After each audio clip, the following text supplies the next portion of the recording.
Sexual incompatibility is not the problem. So don't waste another second falling victim to the story that you can't have the kind of connection and intimacy and fun that you want in your relationship because you're sexually incompatible. You're not. So if that's not the problem, then what is the problem? In this video, I'm gonna break down 6 strategies for you to consider when you're breaking down this belief of sexual incompatibility inside of your relationships and how to navigate this. My name is Janelle Fraser, and I'm an intimacy and communication specialist and a relationship coach. So please give this video a thumbs up if you like this topic and you want more stuff like this, and definitely subscribe. I post new videos every single week. So there's 2 main reasons why couples bring to me this feeling of sexual incompatibility. Number 1 is the sex drive. Their sex drives are different. The amount of sex they want is different. Or the way that they have sex, their actual sexual desires and curiosities and the way they go about it is different. So it's often one of these 2 things, or both, that can contribute to the belief that we must be sexually incompatible and wondering, like, can we make this work? Are we going to be able to make it as a couple if that's the case? Well, in my experience, most of the time, it's actually not sexual compatibility. So I'll walk you through those steps. But before I do, if you are in the relationship and you struggle with turn on and getting in the mood and enjoying sex, you're definitely going to want to grab my free intimacy guide. So it's an in the mood intimacy guide, essentially helping you to get in the mood quicker and easier. So you can download that for free. I'll link it below. So one thing that I want to share is that we don't learn to communicate about sex. We don't learn about what works for our bodies. We don't learn how to express our desires. So we sure as hell don't learn how to expand. So your sexual incompatibility, I believe, is an opportunity to expand and an opportunity to grow, an opportunity to stretch yourself, which, I mean, are all great things in life, right? So why are we treating sex any different? I think sometimes we think that how we are in sex is how we are. Like, well, this is just how much sex I like, or this is just the kind of sex that I like. And we keep it very like black and white. But the reality is oftentimes we attract partners that introduce us to a new variety, a new flavor of sex and intimacy that you might not have got to experience. And if you stay stuck in, well, this is the amount that I like to have sex, and this is the way that I like to have sex, you actually miss an opportunity for growth and an opportunity to experience something that you might otherwise not have. So your incompatibility is actually your opportunity for growth. So here's how to do that. Step 1 is you need to understand your erotic blueprints. You need to understand what turns you on. So I'm going to link a video below that I talk about how I changed my sex life with the erotic blueprints. And essentially, they're 5 erotic blueprints created by my dear friend Jaya. And her and her partner Ian teach couples how to understand their blueprint and understand their partner's blueprint so that this whole myth of incompatibility can just be disappeared.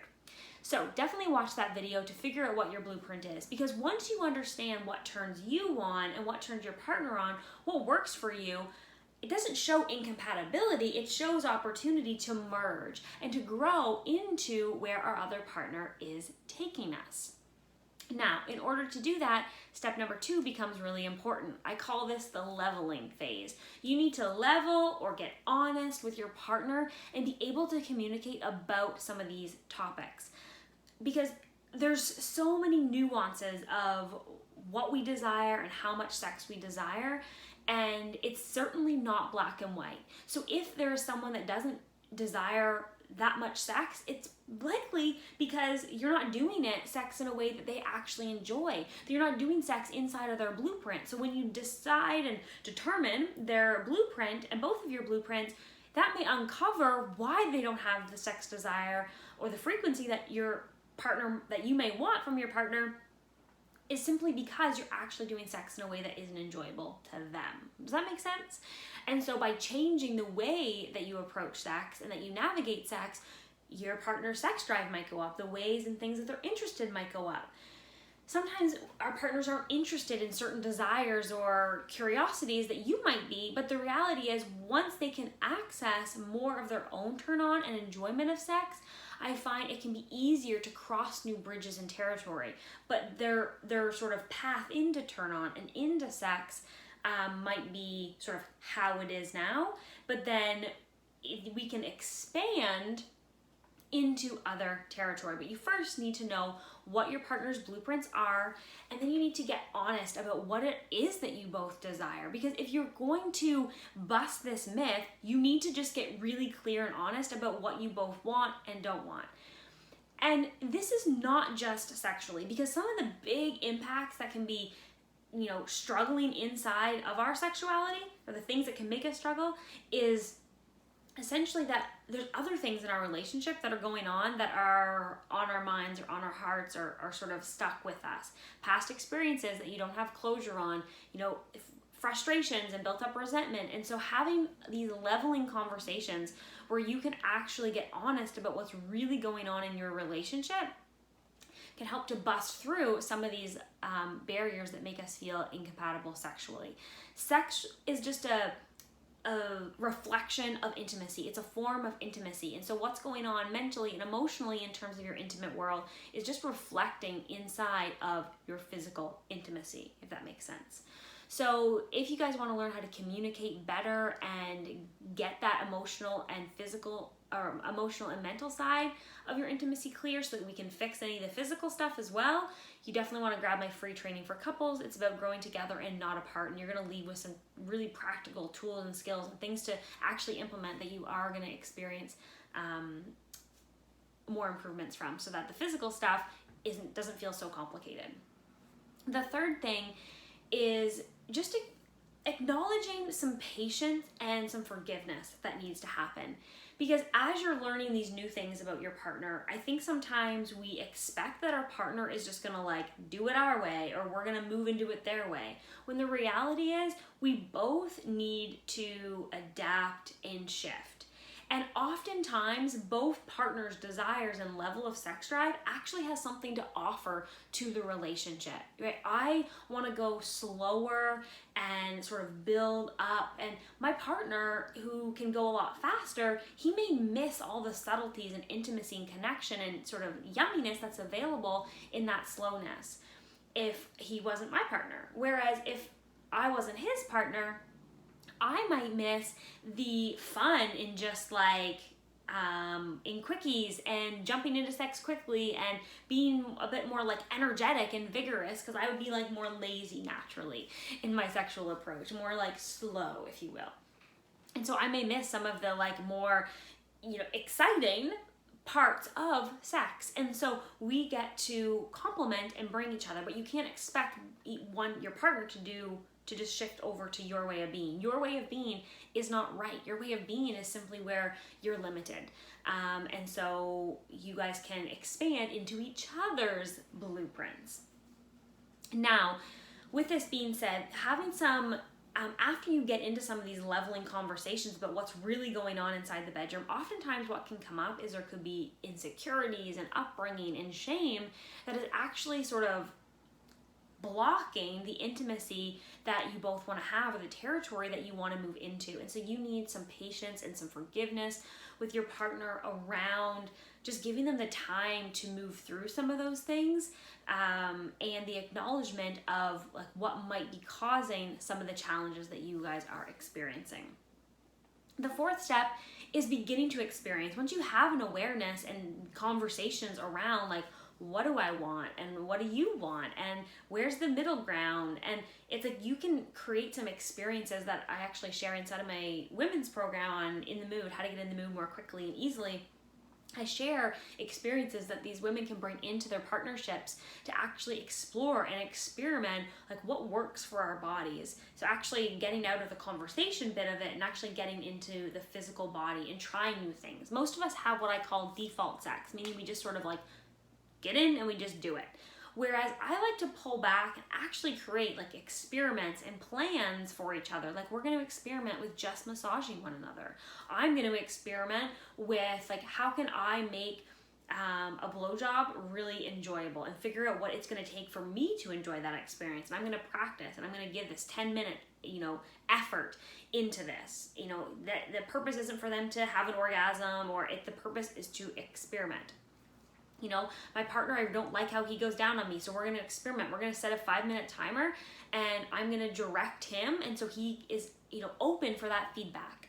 Whereas when we're in the moment in sex, we just sort of like do it the way we've always done it, or we get really defensive or insecure if we correct us, or we lose our voice and we can't speak up for what we want. So then we just have, unenjoyable experiences. So I encourage you to have little plans or experiments that you play with of something that you want to try or get feedback on or educate your partner on. And that's one of my most favorite ways to learn. The fifth thing is skills, is that you might experiment and you may have conversations and learn some new things about what works for you guys, but we don't have great sexual education in our world. And oftentimes we get so programmed by porn that sex is just sort of one way. And so what I want to remind you is that you might need to learn new skills. I think sometimes we think sex is just easy. It's just this one thing. But the reality is it's so much, and it can offer you so much variety and flavor in your life. And in order to experience that and to find that, new level of compatibility and a new experience that you guys have never even got to have before together, it is going to require you to learn some new things, both of you.